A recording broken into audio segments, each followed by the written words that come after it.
안녕하세요. 반갑습니다. Welcome to my video blog in which I will be documenting my study abroad experiences at Ewha Womans University in Seoul, South Korea. A few reasons why I wanted to study abroad in South Korea include going on a plane for the first time, visiting the origins of my family, visiting my family for the first time in over 10 years, and some of them I haven't even met yet, finally learning my own language because I want to experience what it's like to be in a college in a very big city setting. Let's be honest, Potsdam, you're in the middle of nowhere, and also just to find out who I am by, experiencing my family's heritage. Plus, their music scene is off the heezy, and their technology is pretty great. So there are lots of reasons why I want to study abroad, or even just visit my own country. I'm pretty excited that I coincidentally also decided to wear my Korean soccer jersey. It's actually my work uniform at Mrs. Green's Natural Market, which is where I've been working this entire summer. Doing it through the SUNY Abroad program has really been helpful to me. And I highly encourage anyone to study abroad whenever they can, especially if you have financial aid. As you can see, my room is kind of a big mess because I'm still trying to pack, and also my room has been messy for the past years. And it's so difficult for me to pack for an extended period at a very distant country because I've never done it before. These are some of the things that I learned about packing from other people and from YouTube videos. It is highly recommended that you pack deodorant, shampoos, body wash, conditioner, because apparently it's really expensive there, because apparently Korean people don't smell bad. 2, pack lightly because you're gonna want to buy everything there. At least I know I'm going to want to buy everything there. I remember my first year at Potsdam, I had one of the biggest suitcases at all my friends, and I'd be such a pack rat. I would overload everything that I didn't even need, but I thought I would, especially clothes. I've noticed that I've been packing lighter, which is a good sign for me, but now I'm in a very conflicted state with packing for a different country. A good way to pack lightly is to only carry around 1 to 2 weeks worth of clothing. Bring a max of maybe 3 pairs of shoes, 2 cardigans, and maybe bring in like 1 winter coat. Other than that, it's time to restrict your wardrobe. Me.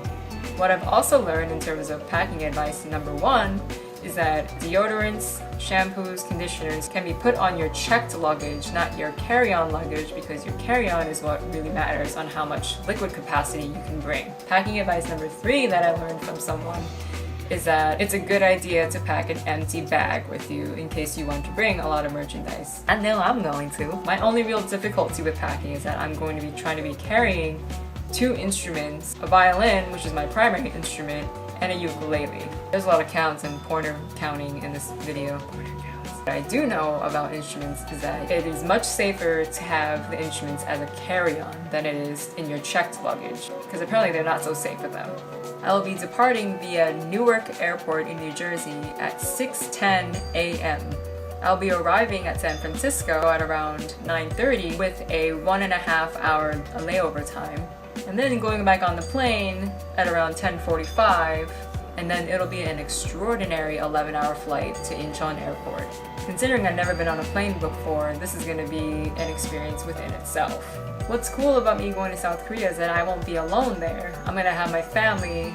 I already know a couple people who are in South Korea right now, whether they're studying abroad as well, teaching English, working there, so I won't be completely on my own and I'll have a place to go. During my stay at Ewha Womans University, I plan on studying business and music. What's challenging about studying music is that their music department is not very open-minded to international exchange students, which means I'm not able to join the majority of their music ensembles, including their orchestras and some of their contemporary ensembles. It also means that I can't get private lessons from the school, and I would have to use my own money to pay for an external violin teacher, hence my GoFundMe account. My GoFundMe account is gofundme.com/South Korea. Study abroad. Every donation will receive a personal thank you card from me while I'm in Korea. It doesn't matter how big the donation is, if you contribute, I'm gonna say thanks. I originally wanted to live in the dorms at Ewha Womans University, but then I recently stumbled upon these other off-campus living options called goshwons or goshitels, which are basically dorms for adults. There are these really skinny rooms that are just big enough to fit a bed, a desk and a chair, and maybe your own bathroom. It's actually less than half the size of this room.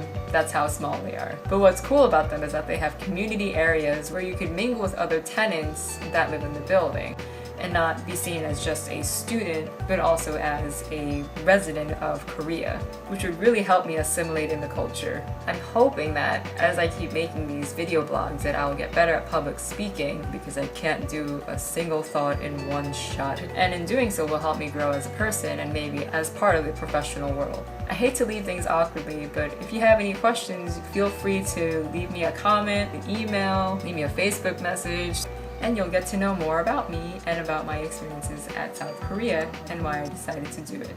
But until then, enjoy the rest of your summers, your semesters, your careers. And I'll see you guys next time. Thanks for watching. 감사합니다.